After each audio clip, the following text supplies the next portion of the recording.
امید بالی برای پرواز و سخنی برای آغاز، مکانی برای گفتگو، تشریک اطلاعات و فرصت. امید، همنشین قدرت، توأم با موفقیت.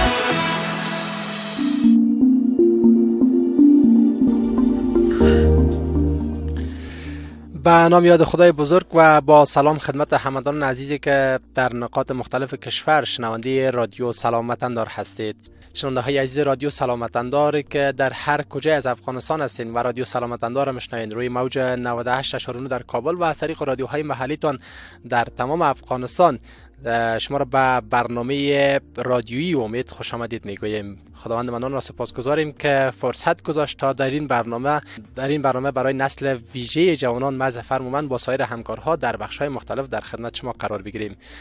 در آغاز اجازه دهید که داشته های این برنامه این هفته را به شما به معرفی بگیریم و طوری که از نامش پیداست، برنامه امید به عنوان یک فرصت از دستاوردهای جوانان گرفته تا چالش‌های آنها در حوزه‌های مختلف در این برنامه می‌پردازیم و همین گونه این برنامه تشریک فرصت‌های شغلی تا تحصیلی و مشوره‌دهی در حوزه‌های گوناگون را در بر می‌گیرد تا شنونده‌های عزیز ما به ویژه نسل جوانانی که نیاز به همکاری و راهنمایی دارند، این برنامه در کل به همه نیازمندی‌های شما می‌پردازد. و در رابطه با موضوع برنامه، در رابطه با گزارشی که است با مهمانانی که در استودیو داریم، اگر سوال دارین از مهمانای ما و همچنین اگر نظر و پیشنهادی در مورد برنامه دارین میتونین تماس بگیرین. و از سوی دیگر در صورتی که خواسته باشید تا مشوره‌های لازم را از سوی کارشناسان و آشنایی با فرصت‌های شغلی تا تحصیلی دریافت کنید، میتونید به شماره تماس و یا واتساپ نمبر 729 200 109 پیام بگذارید تا همکاران ما به این موضوع را تعقیب کرده و با آن رسیدگی کنند. شنونده های عزیز، بخش اول برنامه اختصاص یافته به گزارش ویژه‌ای که در رابطه به میزان مهاجرت جوانان در میان خانواده ها است. در این مورد سروی را در کابل برای انداخته بودیم که با 312 خانواده صحبت داشتیم و در این مورد گزارش هم آماده کردیم. هم میتونین از طریق سایت گزارش مکمل بخوانین و همچنان گزارش رادیویی که امروز نشر میشه. و پیش از اینکه به گزارش بپردازیم، مهمانان ما در استودیو هستند و در این مورد بحث خواهیم کرد. سید عبدالباسط انصاری، عضو مطبوعاتی وزارت امور مهاجرین و عودت کنندگان و همچنان عمران صافی، یک تن از جوانان فعالی که دوباره به کشور برگشتن. مهمانان خود در استودیو خوش آمدید میگیم. انصاری صاحب خوش آمدین. سلامت باشین. بخیر سلامت باشین. صافی صاحب شما را خوش آمدید میگوییم. تشکر، سلامت باشین، بخیر باشین. بخیر سلامت باشین. شنونده های عزیز و انصاری صاحب و صافی صاحب، پیش از اینکه در رابطه با بحث بپردازیم بریم گزارشی که آماده کرده است با هم یک جا بشنویم. سلام وطندار، برای بررسی تمایل و تجربه مهاجرت میان خانواده ها با 312 خانواده در کابل از طریق توزیع پرسشنامه مصاحبه کرده که از این میان 238 خانواده که 77% را تشکیل می دهد گفتند که عضوی از آنها مهاجرت را تجربه کرده است. آنها میگویند که بیشترین مهاجرت ها در میان اعضای خانواده ایشان در 3 سال گذشته صورت گرفته است. از میان 238 تن که یکی از اعضای خانواده آنها در سالهای پسین مهاجرت را تجربه کرده، 146 تن که 61% می شود گفتند که این تجربه مربوط به مرد جوان خانواده ایشان است.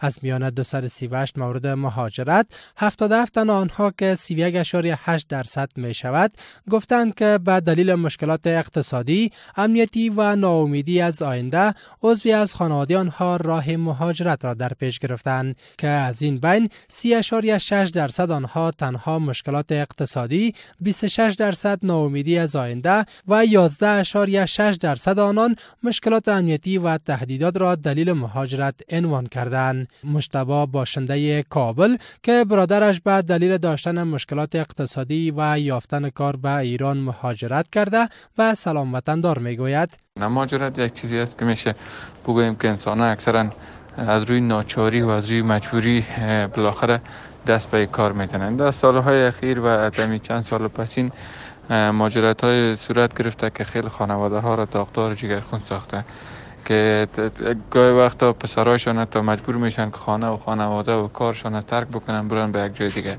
و در سالهای اخیر از من 2 برادرم به خاطر از اینکه نبود کار در افغانستان بود و بیشتر اینجا کار و زندگی خوب پیش نمیرفت، نهایتا مجبور شدن که مهاجرت بکنن به کشور ایران به خاطر پیدا کردن یک لقمه نان و کار و وظیفه که اونجا نسبت به اینجا مساعد است.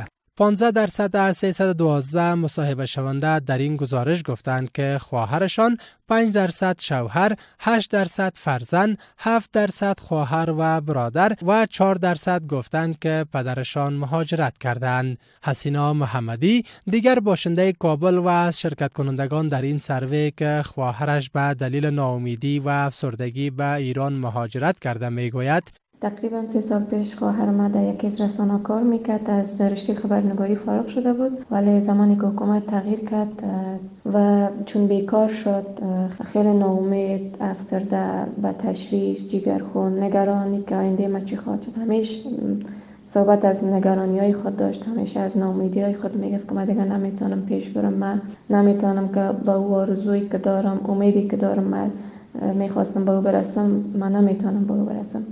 بعد تصمیم به این شد که از اینجا بره بیرون شود و تقریبا 2 سال است که در ایران زندگی میکنه. و همچنان 258 نفر از 312 اشتراک کننده در این سروی که 83% می شود میگویند که برای ساختن زندگی بهتر و فرار از مشکلات موجود در افغانستان میخواهند راه مهاجرت را در پیش بگیرند.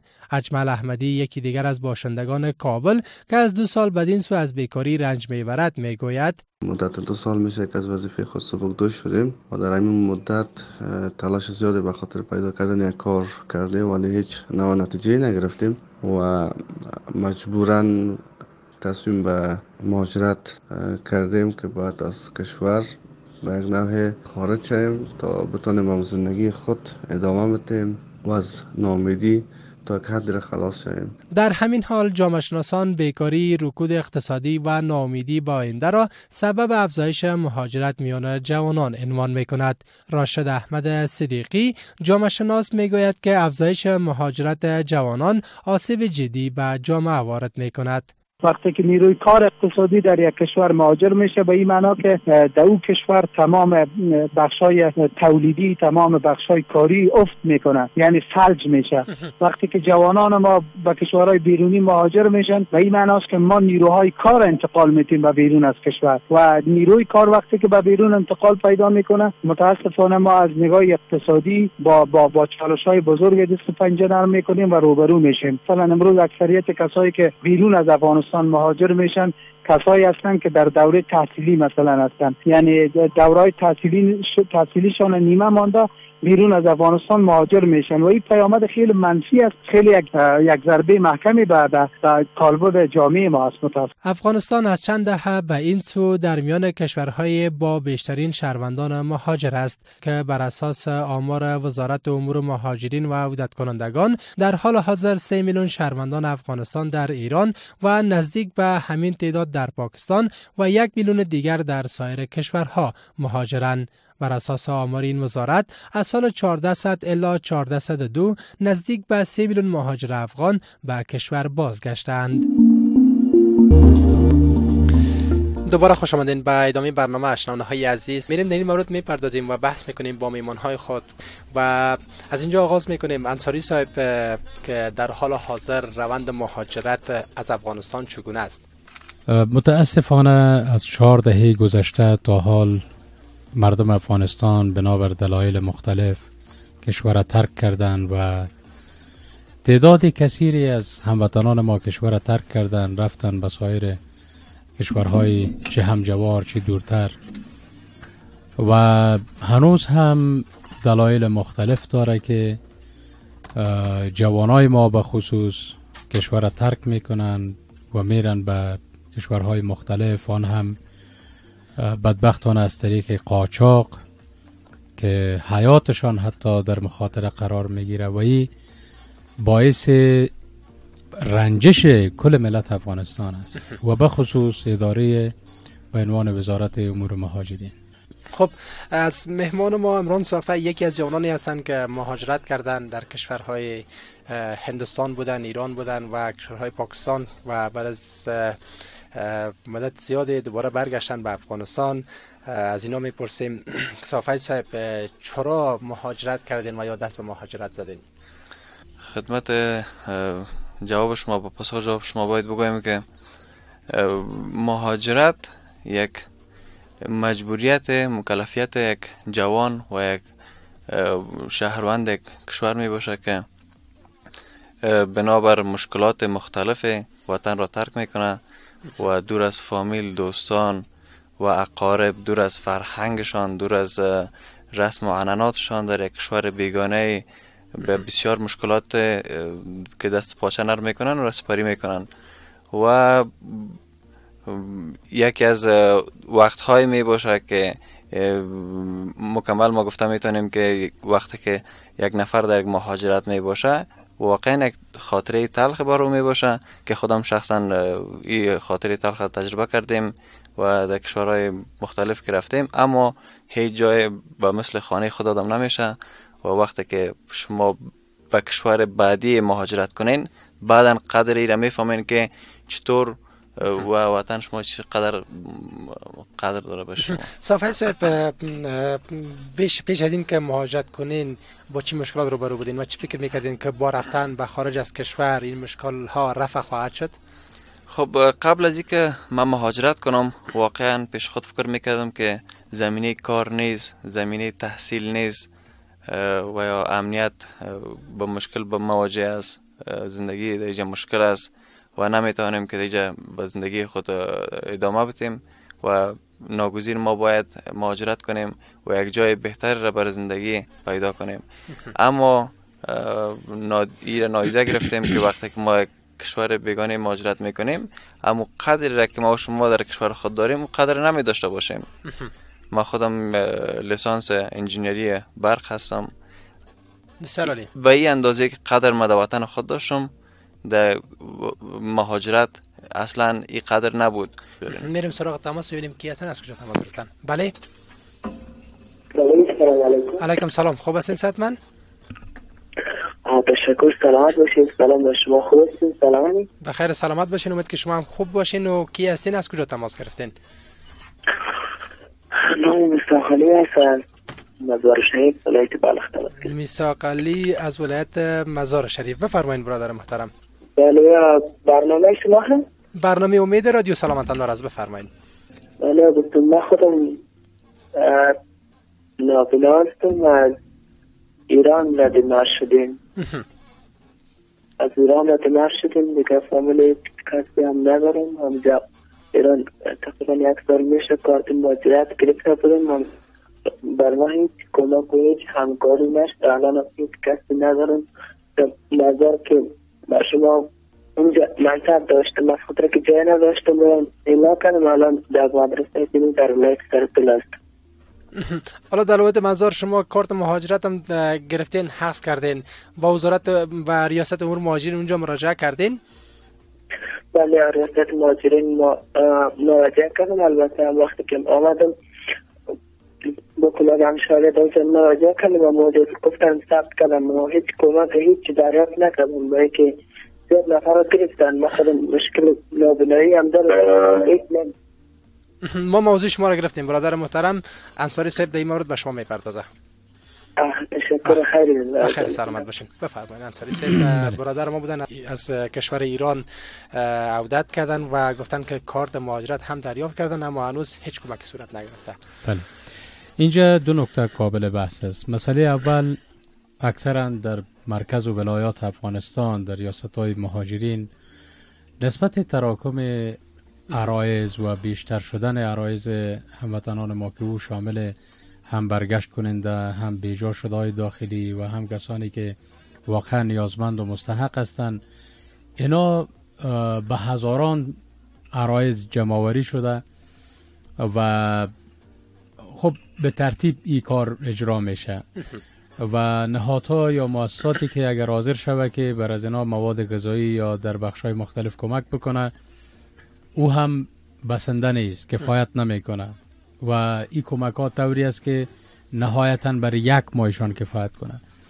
از این بابت طبعا وقتگیر است، زمانگیر است تا ای که میرن به خانه‌هایشان سروی میکنن و این خیلی وقت در بر میگیره.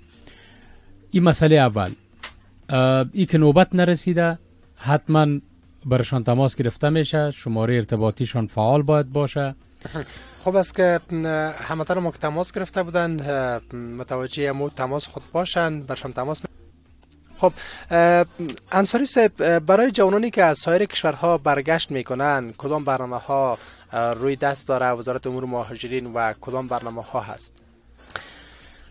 فی الحال وزارت امور مهاجرین در قسمت پالیسی یا استراتژی 5 ساله وزارتی که راهکار برای 5 سال آینده که وزارت چه کارهایی باید انجام بده کار جریان داره و تقریبا نهایی شده. بعض اصلاحات باید در او موارد به وجود بیاید و در کناری از این ما تلاش میکنیم که در بخش‌های مختلف و شمول مسائل کاریابی و مسئله ادغام عودت کننده ها و مسائل مختلف من جمله انتقال بیجا شده‌های داخلی از شهر کابل و از شهرهای ولایات مختلف پس دوباره به محلاتشان، در این موارد او استراتژی وضاحت داده شده که در همه این موارد باید کار شود و یکی از مسائل خیلی مهم و عمده ای است که او خانوادهایی که دوباره به افغانستان عودت میکنن اینا نیاز دارن برای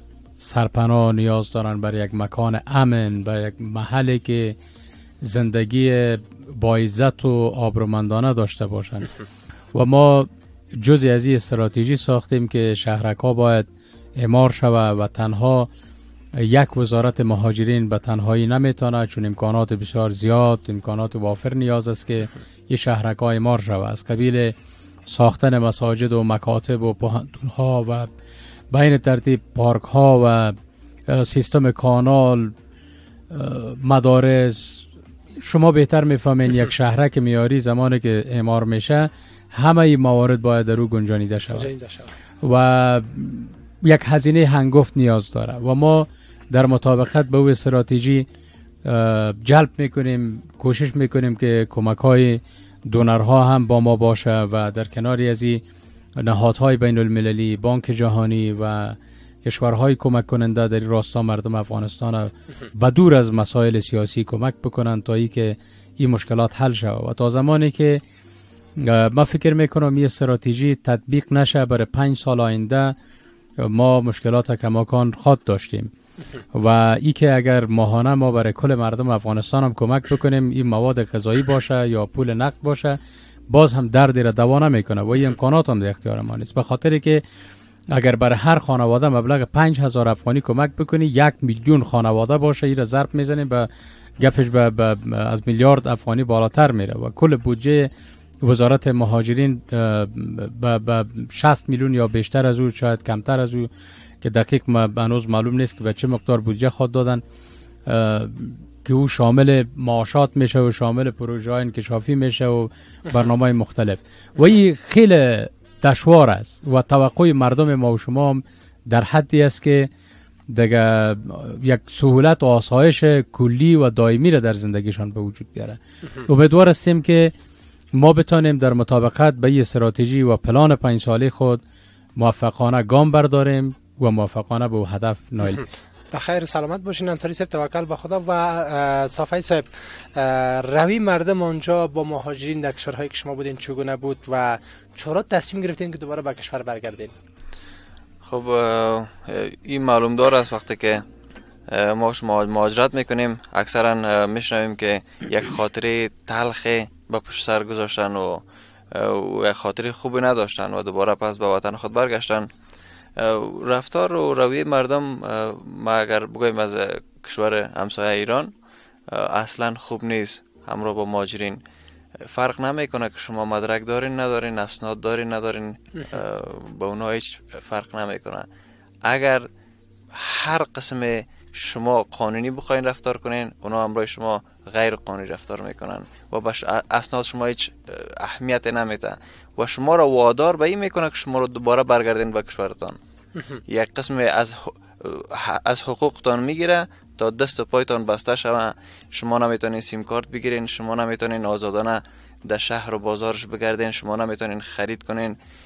اگرچه اسناد دارین، پاسپورت دارین، ویزا دارین، اما این همه امکانات سر شما ضیق میکنه و شما رو مجبور میکنه دوباره به وطن برگردین حالا شما که سند لیسانس در بخش انجینری هم دارین، از دید شما اگر یک جوان در داخل کشور تلاش و پشت کار داشته باشه، آیا میتونه برای زندگی مرفع را فراهم بسازه؟ اگرچه ما میدانیم مشکلات بسیاری از در اشتغال زایی، در کار، کمبود کرسی های است که تعداد جوانای ما بیش از حد زیاد از جوانای تحصیل یافته ما، تحصیل کرده ما، با تجربه ما بیشتر هستند، اما به علت کمبود کرسی ها این یک چالش دشوارتر میشه تا یک شخص، یک فرد که تحصیل کرده بتونه به یک چوکی برسه و این ناممکن نیست. اگر یک فرد بخواد که در وطن خود کار کنه حتما میتونه. یک اندازه مشکلات بیشتر مواجه میشه اما رسیدنی است، وطن را میتونه بسازه و به خود و به خانواده خود میتونه که یک کار انجام بده داخل خود کشور. انصاری صاحب، آیا اداره شما در هماهنگی با سایر اداره‌های مربوطه برنامه آگاهی دهی و ترویج ماندن به کشور را برای جوانان دارد و اگر دارد چگونه و کدام برنامه است و با چه مکانیزمی تطبیق می شود؟ دقیقاً مسئله آگاهی دهی یکی از مسائل بسیار مهم است که مردم ما سطح آگاهیشان بلندتر بره و اینا متوجه شوند که افغانستان یعنی خانه مشترک کل مردم افغانستان چقدر برای ما های اهمیت است و طبعا افغانستان خانه ما، زادگاه ما است و در جایی که ما تولد شدیم و زندگی کردیم، اکثریت عمر خود در اینجا سپری کردیم، به مراتب بهتر و بهترتر است نسبت به کشور بیرونی و خانه مردم. از این بابت مثل برنامه زیبای شما که ما امروز اشتراک داریم، افتخار بخشیدین شما، و از طریق میدیا و مطبوعات، از طریق رسانه‌های مختلف ما همواره تلاش کردیم، همواره تاکید کردیم که مردم ما باید مهاجرت هایی که از راه‌های غیر قانونی بخصوص از راه قاچاق اونا کشور ترک میکنن جدا خودداری بکنن و این یک پیام واضح و پیام روشن است که از طریق میدیا و مطبوعات ارائه میشه. در کناری از این خب پوهنتون ها و دانشگاه های مختلفی است که در اونجا هم ما برنامه‌ای داشتیم با جمع کردن محصلین که اکثریت از اینا، اکثریت مطلقشان نسل جوان است و همین نسل جوان است کشور را ترک میکنن و مهاجرت میکنن و تلاش ما بر است که سطح آگاهی نسل جوان ما بالاتر بره و اینا متوجه شوند که افغانستان برای ما نهایت با ارزش است و قدر و عزتی که ما در افغانستان داریم در این شک نیست که زندگی فراز و نشیب خود داره، با مشکلات مواجه هستیم، اما راه جز بودن در کشور و مبارزه در برابر مشکلات و مشقت‌های زندگی چاره جز این نیست. اگر ما او سختی‌هایی را که در بیرون از افغانستان سپری میکنیم، شب و روز بسیار سخت و دشوار میگذرانیم، در افغانستان او زحمت ما متقبل شویم و تحمل بکنیم، مطمئناً که به مراتب زندگی ما با عزت‌تر و خوبتر خواهد بود. انصاری صاحب، یک موضوع دیگه که باید به این هم بپردازیم، مهاجرت مزایای خودم طبعا که دارم و ما مهاجرت قانونی داریم، مهاجرت غیر قانونی داریم. حالا بیشتر جوانای ما وقتی فکر در مهاجرت میکنن، اولین فکر میکنن باید میگن غیر قانونی ما مهاجرت کنیم به ایران، از ایران ترکیه، همینطور یونان و کشورهای دیگه. برنامه آگاهی دهی بخاطر از اینکه جوانان راه مهاجرت غیر قانونی در پیش نگیرن، در کنار از این برن یک راه دیگری میتونن مهاجرت قانونی، بورسیه تحصیلی هست و یا هم اسکالرشیپ هایی که هست و یا ویزای کاری که هست میتونن مهاجرت کنن. در این مورد هم وزارت امور مهاجرین برنامه داشته تا حال یا خیر؟ شما ببینید ما در قسمت از این که آگاهی بتیم برای مردم خود، البته آگاهی ما در کدام قسمت است؟ بیشتر توجه ما برای عزیز که پیامدهای مهاجرت‌های که از راه‌های غیر قانونی به وقوع می‌پیونده او را باید وضاحت بدیم و مردم خود آگاه بسازیم. هر فردی در مطابقت به قوانین حق داره که مهاجرت کنه و هیچ کسی هم مانع شده نمیتونه و او مهاجرت کردن البته راه و طریق مناسب و معقول داره، با قرار گرفتن در یک موقع یا مقطعی که ادامه تحصیل بکنه مثلا شما تصمیم میگیرین برین برای ادامه تحصیل، به هر کشور میخواین مهاجرت بکنین، این حق شماست. و اگر خدای نخواسته یکی از هموطنان ما به یک مشکل مریضی دچار میشه و میخواد به خاطر معالجه بره، کسی مانع شده نمیتونه. به این ترتیب به خاطر تجارت و موضوعات مختلف این راهکارهای خوبی است. اگر ما بگویم پاسپورت، ما میتیم این از امکان بدور است، چون ما اداره پاسپورت نیستیم. اگر بگویم ویزا، میتیم ما جزء سفارت نیستیم یا ای که در او بخش کار نمیکنیم. هر کسی تصمیم میگیره اگر میره به ادامه تحصیل، طبعا وزارت محترم تحصیلات عالی اطلاعش شما آگاهی دارین که کسانی از طریق دولت میخوان به ادامه تحصیل برن، خود وزارت تحصیلات عالی مکتوب میتن، اینا رو معرفی میکنن به اداره پاسپورت و برشان پاسپورت میتن بسیار به زودترین فرصت. به عین ترتیب اگر مسائل تجارتی باشه وزارت تجارت، اگر مسائل صحت باشه وزارت صحت عامه، اونا کمیسیون دارن. هر اداره در محدوده و در چوکات کاری مطابق لایحه وظایف فعالیت خود به پیش میبرن. ما مسئولیت داریم که مردم خود آگاهی بدیم تا مهاجرت که از راه غیر قانونی انجام میپذیره از او باید جلوگیری بکنن. این جزء مسئولیت کاری ماست. صفحه صاحب، در اخیر میخوایم پیام شما رو داشته باشیم. پیامتی که مهاجرت برایتان داشت چی بود و شمایی که مزید مهاجرت هم دیدین، پیام شما به دیگه هموطنان ما چی است؟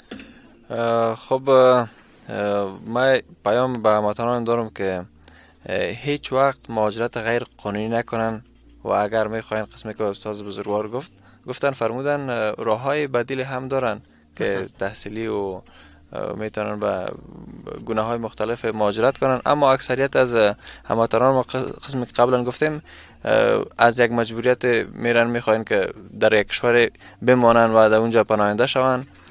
خب ما باید بگویم که اصلا هیچ وقت این فکر در سر خود نداشته باشن که ما بخوایم یک کشور دومی بریم و او مثل کشور خود ما با ما اهمیت بده و با ما ارزش قائل شود. بهتر همی است که در وطن خود بمانیم.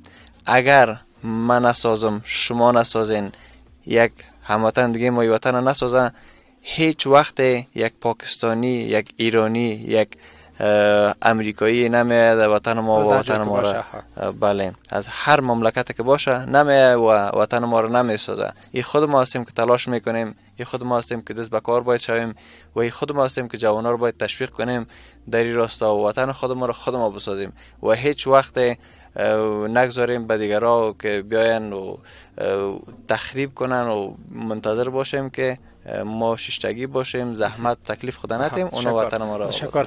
و هموطنان عزیز، جوانان عزیزی که شنونده برنامه امید هستید، برنامه امید برنامه است که شما میتونید با شنیدن این برنامه و مشوره گرفتن از پل ارتقاء خط کمکی سلامتان میتونید به گام مثبت قدم بردارین.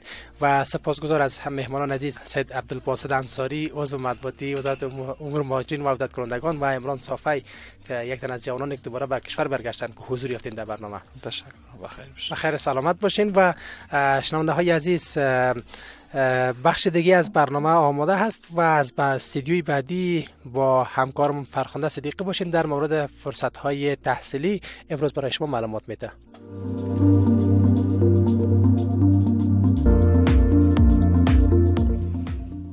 شنونده های عزیز، سلام و صبحتان بخیر و به ادامه برنامه امید خوش آمدین به بخش فرصت ها.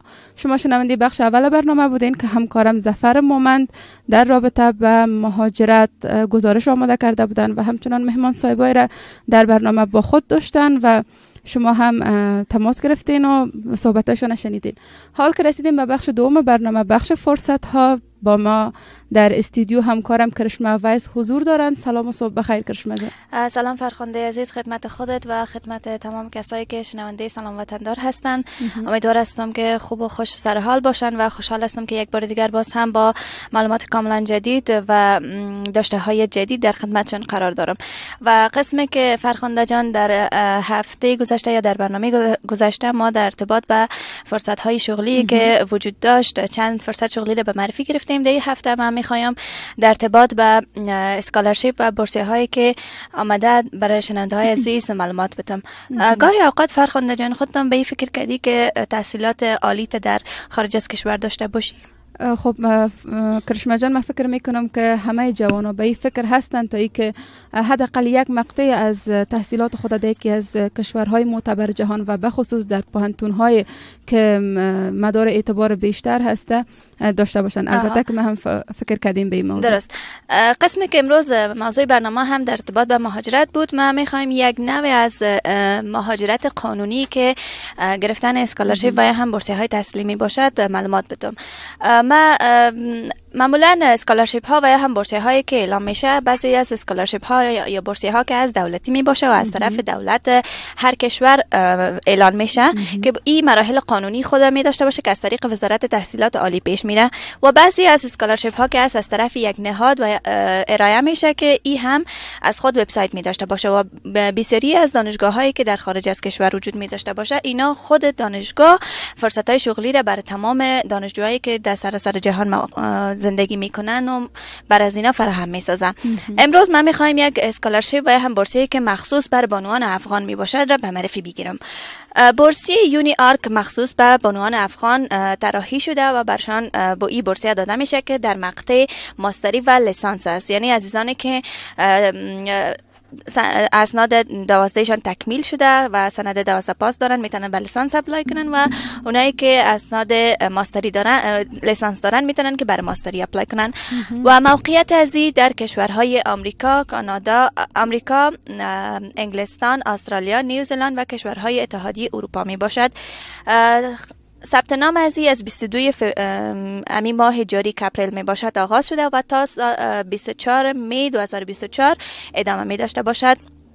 و این بورسیه کاملا رایگان است، یعنی تمام مصارف تحصیلی را پرداخت می کند که تا 35,000 یورو برای یک محصل میتونن که اختصاص بدن.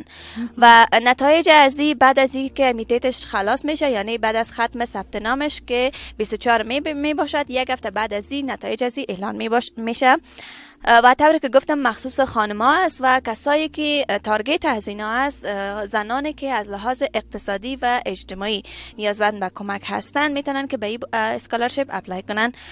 و همچنان تعداد اسکالرشیپ یک تا هسته، یعنی و شرایط از این اسکالرشیپ هم طوری است که بانوانی که در افغانستان هستن در اینا تنها میتونن اپلای کنن، یعنی کسایی که افغان هستن و در کشورهای خارجی زندگی میکنن اونا نمیتونن به اسکالرشیپ اپلای کنن.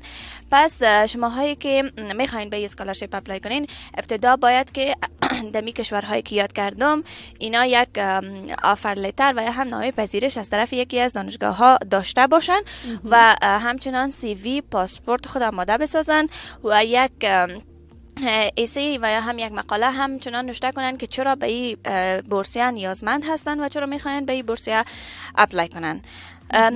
این معلومات مکملش است، ولی باز هم اگر دوستای ما که میخواین و علاقمند شدن که به این اسکالرشیپ اپلای کنن میتونن که بر ما تماس بگیرن از طریق خط کمکی سلام وطندار 0729 200 109. ما میتونیم که معلومات بیشتر در اختیارشان قرار بدیم.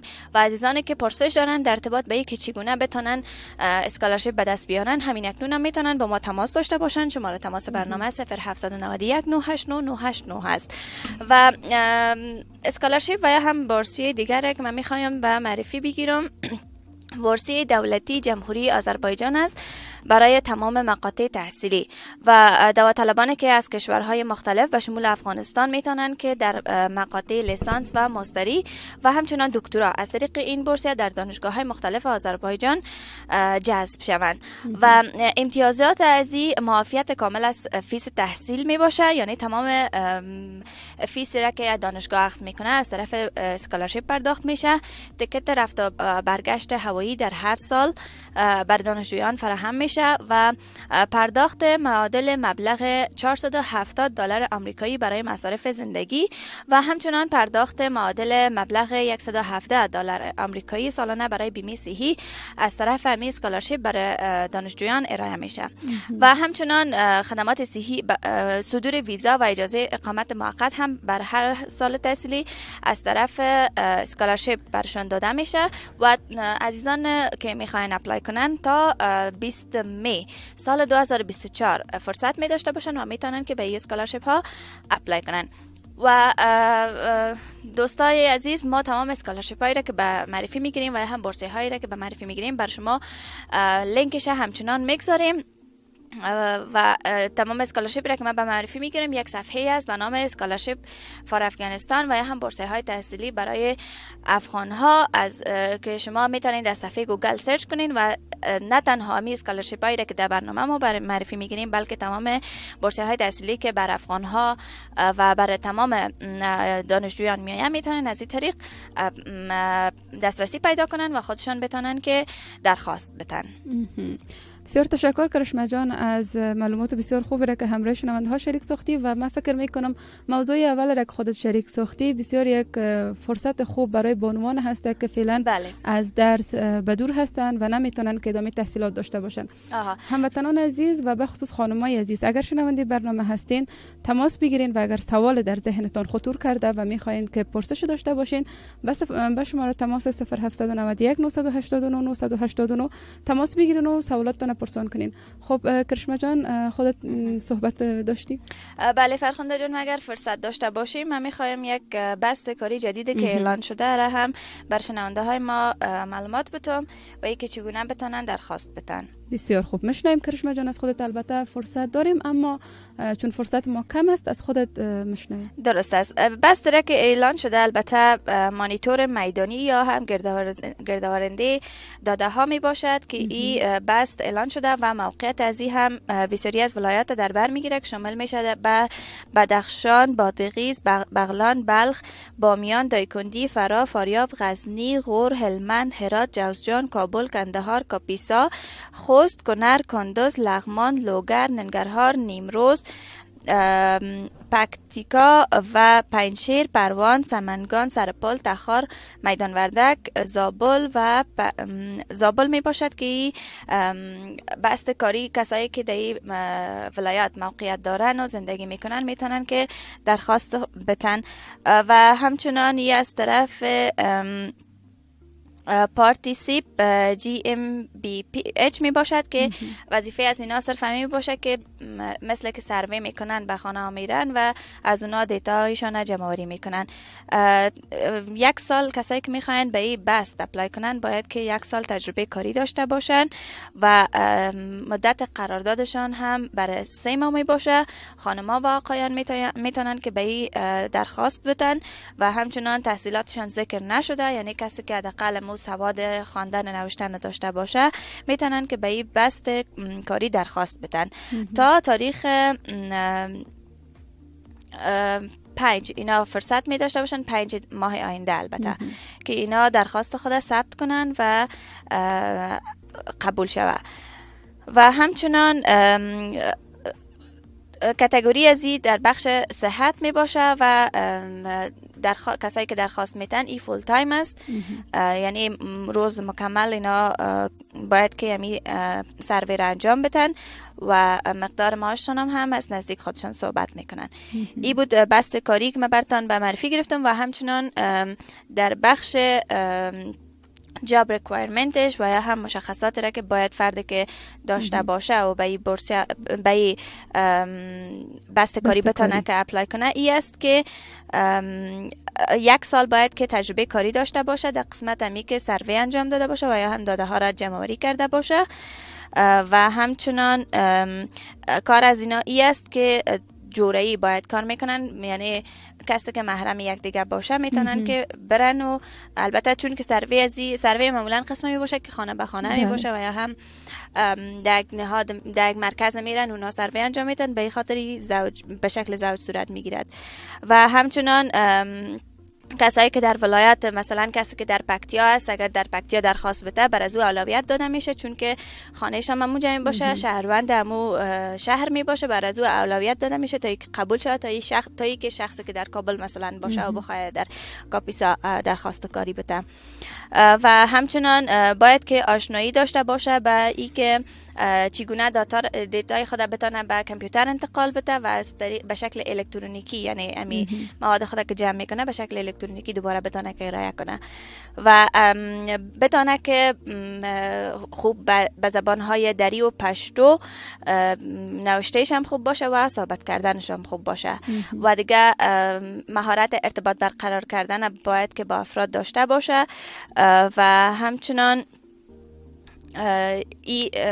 کسایی که در ولایت هستن، قسمی که من براتون گفتم، بر از اینا اولویت داده میشه.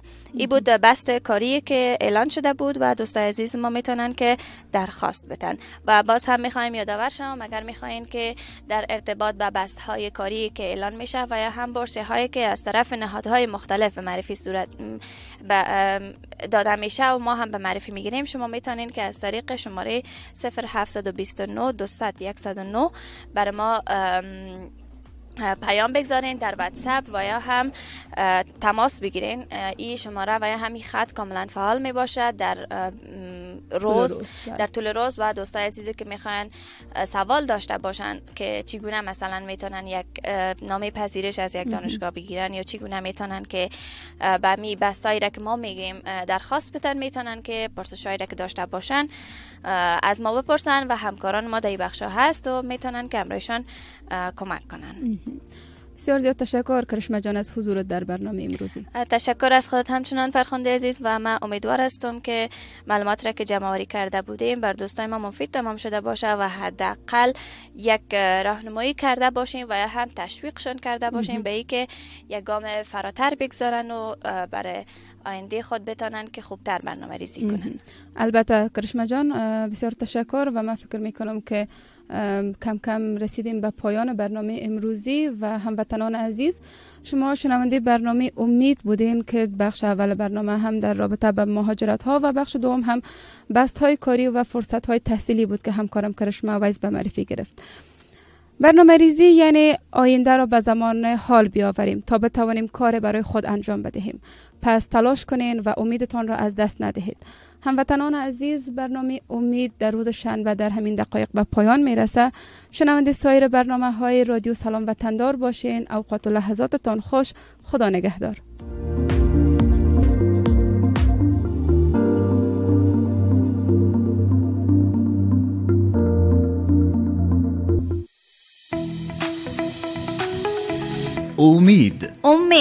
امید بالی برای پرواز و سخنی برای آغاز، مکانی برای گفتگو، تشریک اطلاعات و فرصت. امید همنشین قدرت، توأم با موفقیت.